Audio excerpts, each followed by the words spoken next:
Olá, queridos alunos, tudo bem? Me chamo Carla Nonomura e eu sou a sua professora de Química. Hoje a gente vai falar sobre a nossa aula sobre composição do organismo. Proteínas, carboidratos, lipídios, DNA e RNA. Essa daqui é a parte 2. Bora lá, gente. Então vamos começar aqui com Pense e Responda. Você já parou para pensar de onde vem todas as suas características, ali como a cor do olho, o tipo do cabelo, a cor da sua pele e até mesmo algumas habilidades? Então, gente, já vou contar aqui para vocês que eles vêm ali dos seus genes. Isso mesmo, gente, do seu DNA. Então, aqui tá a vossa pessoa, o organismo, e todos nós somos o quê? Feitos de células. E dentro das nossas células, lá no núcleo da célula, a gente vai ter os cromossomos. E dentro do cromossomo, a gente vai ter o nosso DNA contendo ali todos os nossos genes. Por exemplo, aqui, ó, a gente tem essa região que vai determinar a cor ali dos nossos olhos. Aqui, essa região vai falar sobre o tipo sanguíneo, se é A, O, AB, positivo, negativo. Então, todas essas informações vão estar contidas aqui nessa região. Aqui a cor do cabelo e também o formato, se você vai ter o cabelo liso, vai ter o cabelo enrolado, se o seu cabelo vai ser loiro, se vai ser ruivo, se vai ser um cabelo escuro, E aqui o crescimento, que vai determinar o quê, gente? O seu tamanho, Só que, gente, tem a questão dentro da nossa genética, a gente tem as características que estão ali nos nossos genes, mas também tem as características que vão ser determinadas ali pelo nosso estilo de vida. Então, às vezes, talvez a gente tenha ali no nosso DNA a estrutura ali para que a gente tenha ali, por exemplo, 1,80 m. Mas, durante a sua infância, você não dormiu bem, você não se alimentou bem, então essas características acabam sendo um pouco modificadas, então elas não são extremamente determinantes, tá, gente? Então vai depender também ali do seu estilo de vida. Às vezes a pessoa ela não tem ali, por exemplo, uma tendência, não tem uma genética ali para obesidade, mas ela passou a vida inteira comendo extremamente mal e nunca se alimentou e nem fez exercícios, então ela vai acabar, mesmo não tendo ali a genética, vai acabar sendo o quê? Um pouco mais cheinha. E o contrário também acontece. Às vezes a pessoa ali tem a família inteira que é obesa, que tem uma genética ali para obesidade, mas ela se alimentou bem, ela sempre fez exercícios físicos e ela não desenvolveu essa característica. Embora a característica esteja lá, muitas vezes ela vai ser manifesta, dependendo do seu estilo de vida, ok? Então vamos agora aqui para um exemplo. Olha só, gente, que interessante. Temos aqui essas duas irmãs, a Lucy e a Mary, a Maria, E embora, gente, elas sejam gêmeas, olha que loucura. Uma é ruiva, branquinha, do olho claro, e a outra, é morena, ali do cabelo encaracolado, escuro, gente. Por que isso aconteceu? Então, vamos já entender aqui, ó, a fotinha delas quando eram crianças. Aqui a foto das famílias, da família, ó. Então, a gente vê aqui que o pai, ele é claro, tem um olho claro. A sua mãe já, ela é morena também, do cabelo escuro. Então, aqui no caso, a Lucy, que é essa irmã que é ruiva, ela vai o quê? Ela manifestou os genes recessivos, que está ali relacionado ali aos olhos claros e também ao cabelo ruivo. E como ali teve essa questão da miscigenação, que a mãe que é negra e o pai é claro, a mãe também tinha esses genes que eram recessivos. E isso atribuiu ali a ruivice ali para a Lucy.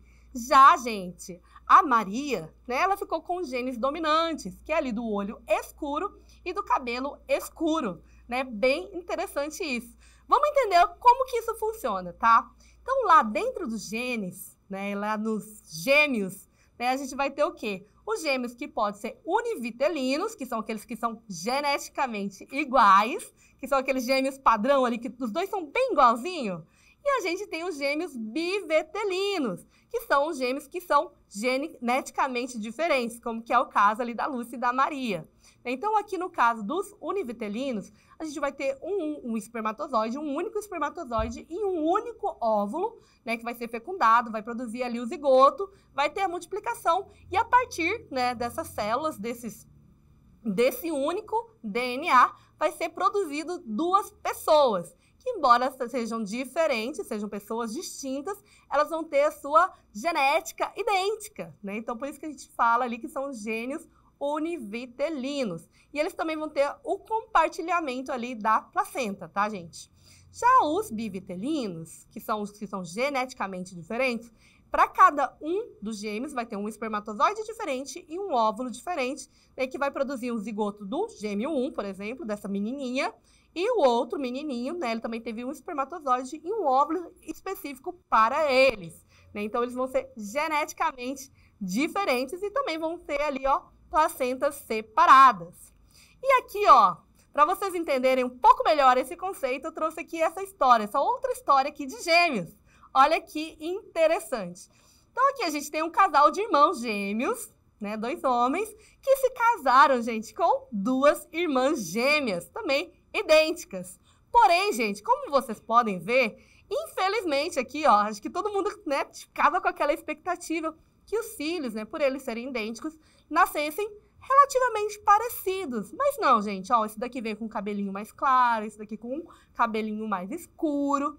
E isso aconteceu, gente, por quê? Porque na hora ali da fecundação, né, na hora que foi criado ali os gametas, né, as combinações genéticas são únicas, né, que vai diferenciar aí essa aparência, né? Então aqui, ó, a gente tem o DNA aqui da mãe e aqui o DNA do pai, né? E na hora da recombinação, dessa combinação genética, né, 50% aqui, ó, é de um pai e 50% é de outro pai. Não, opa, não. Da mãe e o outro 50% ali é do pai. E aqui, ó, a gente pode ter o DNA do filho 1, que é de uma forma, e o DNA do filho 2, que vai vir de outra forma. E aqui esse casal também, que eu acho bem interessante, né? É um casal miscigenado, né? O marido ali é negro, a esposa ela é loira, e tiveram 3 filhos e cada filho veio de uma forma diferente, né? Então, a filha mais velha é os 2 ali misturadinhos, aquela que é a carinha do pai, né? Dizem que a menina parece muito com o pai, acho que isso é um fato, ó. E o menino que é a cara da mãe. Então, lá em casa a gente também tem essa situação, né? Como vocês podem ver, eu sou japonesa, e o meu marido também, ele é acriano, ele é moreno, mas o meu filho, gente, é a minha cara. Né? Então, isso é bem legal, porque eu creio ali que o sangue do japonês é extremamente forte, gente. Então, meu neném, ele veio, ó, embora seja 50% do pai, 50% do meu, das características visíveis, ali, olhinho, narizinho, a boquinha, acabou puxando a mãe, mas a corzinha ali é do pai. Então, agora, vamos falar aqui sobre o DNA e o RNA. Tá, gente? Então, o DNA, ele vai ser o quê, gente? Ele vai ter ali a molécula de dupla hélice. Já o RNA, gente, ele vai ter o quê? Uma molécula de fita simples. E aqui, ó, a gente vai ter o fosfato, a desoxirribose e a base nitrogenada. Então, vamos falar aqui sobre as bases nitrogenadas e as principais diferenças ali do RNA e do DNA. Então, aqui o RNA, né, como eu falei, é uma fita única.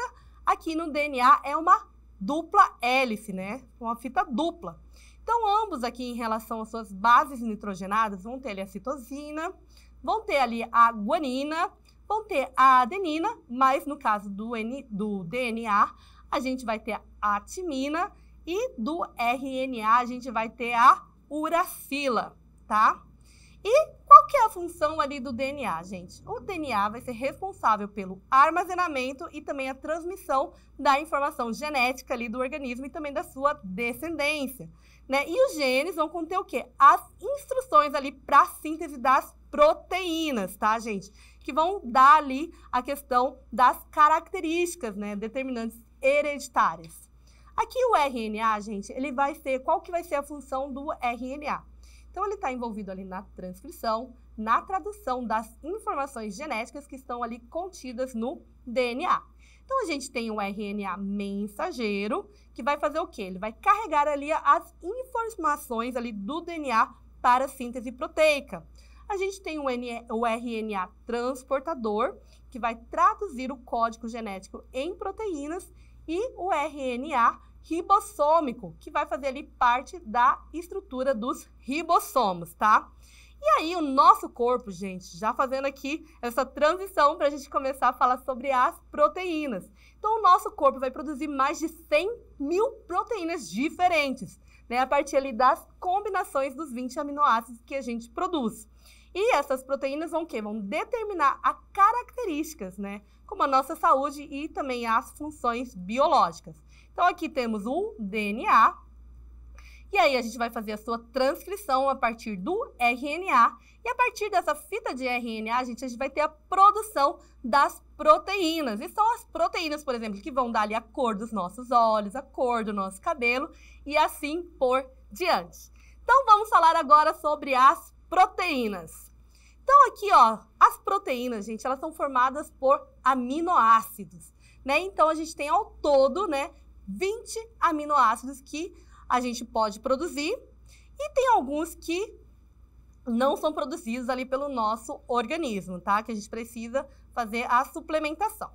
Então, cada tipo de proteína vai ter uma sequência específica e única de aminoácidos. Então, aqui, ó, a gente tem a lisina, lisina, glicina, glicina, leucina. Então, essa estrutura aqui, ela vai vir a partir do nosso DNA, né? Então, essa leitura vai fazer essa leitura e, a partir dela, a produção ali de cada uma das nossas proteínas, tá? Então, a gente vai ter aqui a estrutura primária, né, que é essa sequência de aminoácidos.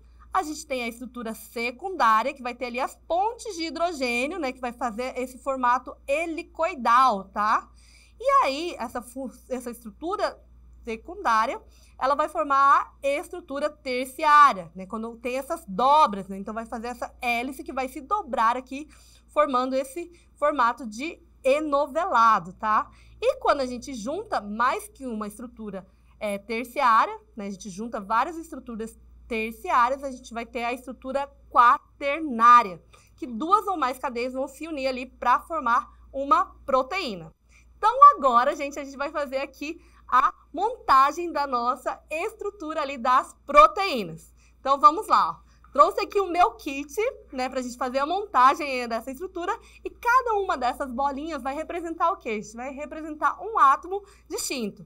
Então, vamos começar a nossa montagem aqui com o carbono. Então, o carbono vai ser representado por essa bolinha verde. Então, aqui, ó, na estrutura aqui desse aminoácido aqui que a gente está montando, a gente vai ter o quê? 2 carbonos. Então, aqui nós temos os nossos 2 carbonos. Aqui, ó, a gente vai ter um nitrogênio ligado. Então, ele vai ser representado por essa bolinha azul escura. Então, aqui a gente vai ter o nosso nitrogênio, que vai estar ligado nele, gente, 2 hidrogênios. Então, aqui, ó, cada uma desses canudinhos amarelos vão representar aqui uma ligação. Então, a gente coloca aqui, ó, o hidrogênio, representado pela bolinha laranja. Aqui o outro hidrogênio, ligado aqui, formando aqui a função amina, tá? Então, aqui a gente tem a função amina. Lembrando que a gente está montando ele no seu formato linear, tá? Esse carbono, ele vai ter um hidrogênio ligado nele. A gente coloca aqui o hidrogênio e o radical. Então, quando a gente coloca um radical, quer dizer o quê, gente? Que esse radical pode ser qualquer outra combinação. Lembra que eu falei que a gente tem 20 aminoácidos diferentes? Então, esse radical, para cada tipo de aminoácido, vai ter aqui, né, uma estrutura diferente. Vamos representar aqui com a bolinha cinza. Aqui nesse carbono, ó, nesse nosso último carbono, a gente vai ter mais outras 2 ligações. Então, a gente vai ter aqui uma ligação com OH, que é a função que vai ser produzida, vai ser o ácido carboxílico, tá, gente? Então, a gente tem um OH aqui e uma dupla ligação. Então, para dupla ligação, a gente usa esse canudinho vermelho, tá? E uma dupla ligação aqui para ligar o outro oxigênio.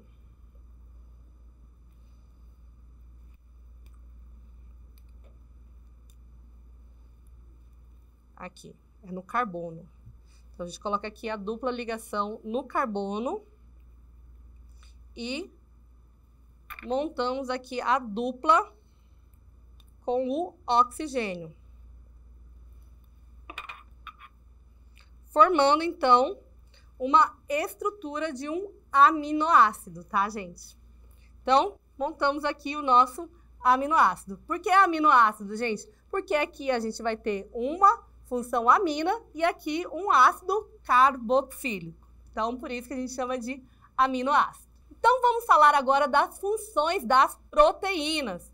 Então, as proteínas vão ter o quê? Função ali relacionada ao nosso sistema imunológico, né? Então, o nosso sistema imunológico produz o quê, gente? Produz anticorpos, né? Também conhecidos como imunoglobulinas, que vão ser produzidas ali pelo linfócito B. Então, aqui, ó, a gente vai ter o linfócito B e ele vai produzir os anticorpos, né? Através ali com a ajuda do linfócito T, para o quê? Para liberar ali essas imunoglobulinas, esses anticorpos que vão combater todo tipo de infecção ali por vírus, por bactérias, né? Para fazer a proteção ali do nosso organismo. Ele também tem ali a função de sistema de transporte, né? Então, a gente tem a hemoglobina, que a hemoglobina ela vai fazer o quê, gente? Ela vai transportar ali o oxigênio ali dos nossos pulmões, ali para o nosso organismo, e vai o quê? Levar o gás carbônico ali de volta para ser eliminado, né? Então, a gente tem essa função aí da hemoglobina. A gente tem a função estrutural, né, que vai dar ali a questão da proteína, como colágeno, e a queratina ali para as unhas, né? Então, o colágeno, ele vai dar o quê? Ele vai dar resistência ali para a pele, para os ossos e para os tendões, né? Enquanto a queratina forma ali a unha, o cabelo e também as camadas mais externas ali da nossa pele. Então, a gente tem o colágeno do tipo 1, que é o colágeno ali da nossa pele, né, que vai dar aquele viço. Hoje em dia tá super em alta aí essa questão das máquinas, né, dos tratamentos estéticos ali para fazer a bioestimulação de colágeno, né, para deixar ali a pele com mais viço, deixar ela mais firme, mais bonita, né. Então, vai ter essa produção, né, do colágeno. E a gente tem o colágeno do tipo 2, que está ali, ó, entre as articulações. Aí quem tem problema de joelho, problema de articulação, sabe como isso é muito complicado. Então, às vezes, por causa do atrito ali entre os ossos, né, devido às vezes, por causa de exercícios de alto impacto, ou então pessoas ali que têm a questão da artrite, né, que é uma doença autoimune, então vai fazer essa corrosão ali do colágeno, e isso vai causar muita dor. A gente tem até alguns medicamentos que ajudam essa produção ali do colágeno, né, entre as articulações, mas a produção ela ainda acaba sendo mínima, né? Ela ainda acaba tendo ali a questão do atrito causando muita dor, tá? E a queratina vai deixar ali o cabelo e as unhas bem bonitas. Então, essa é um pouco da função ali das proteínas. Outra função é a função hormonal, tá, gente? Então, ali a gente tem a produção da insulina, né? Então, a insulina vai fazer o quê? O controle ali da glicose no nosso sangue, né? Então, ele vai ajudar o quê? Que a glicose entre nas nossas células para que haja a produção de energia. Ela também é importante ali no sistema locomotor, né? Então, a gente tem duas proteínas, né, chamada actina e miosina. E elas vão fazer o quê? A contração muscular. Então, elas ficam assim, ó, interligadas, né? Então, quando a gente tem a contração muscular, elas se ligam, se estendem e voltam. Então, isso vai fazer com que a gente consiga se locomover. São duas proteínas, actina e miosina. E agora vamos para a nossa atividade. Então, essa atividade fala assim, gente. Através da alimentação, é que os seres vivos vão o quê? Adquirir energia para realizar suas atividades. E as proteínas podem ser encontradas tanto em alimentos de origem animal quanto de origem vegetal. E para quem pratica ali exercícios físicos, uma das vantagens de consumir proteínas é o ganho de massa muscular, né? Então, aqui nessa questão, gente, está falando sobre o quê? Sobre exercício físico e ganho de massa. Então, antes da gente responder, vou contar aqui o segredo da hipertrofia muscular, né? Como que a gente vai fazer ali para ter um corpo ali mais musculoso. Então, a gente vai ter aqui, ó, a prática de exercício. Então, vai lá na academia, levanta peso, corre, faz isso, faz aquilo.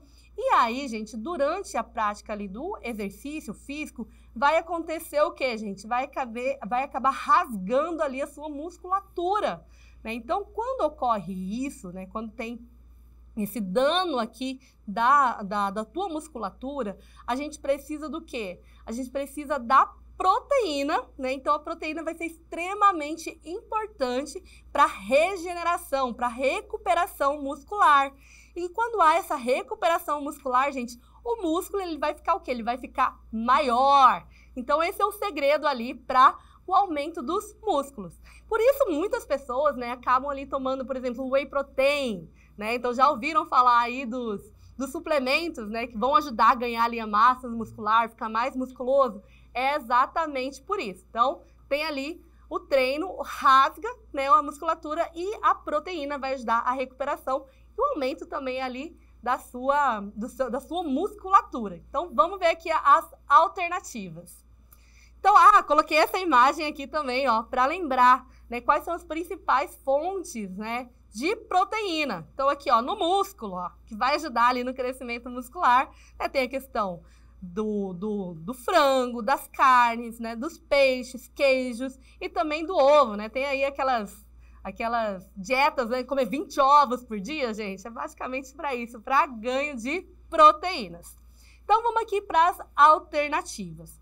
Alternativa A. As proteínas atuam na regeneração dos tecidos lesionados, ocasionando o crescimento muscular. Meu Deus, ó, de cara encontramos aqui a nossa alternativa correta, né? Então, foi isso que a gente acabou de falar. Então, lesiona o tecido, ele regenera e cresce. Alternativa B. As proteínas atuam na construção de novos músculos, que preenchem os espaços vazios pré-existentes no tecido. Não, gente. Ela não vai construir um músculo novo, ele vai regenerar. Então, a alternativa está errada.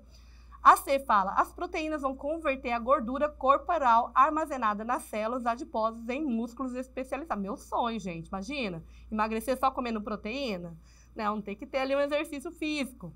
E a alternativa D fala, as proteínas diminuem os picos de insulina. Não, gente, o que vai diminuir pico de insulina é o quê? Exercício físico, tá?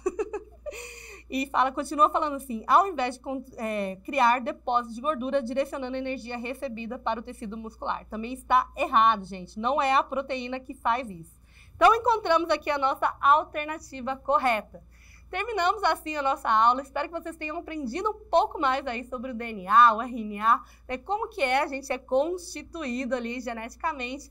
Falamos também aqui sobre a questão das proteínas, montamos o nosso aminoácido e espero que vocês tenham aprendido um pouco mais. Estudem bastante. Se quiserem, revejam essa aula. Um beijo e até a próxima!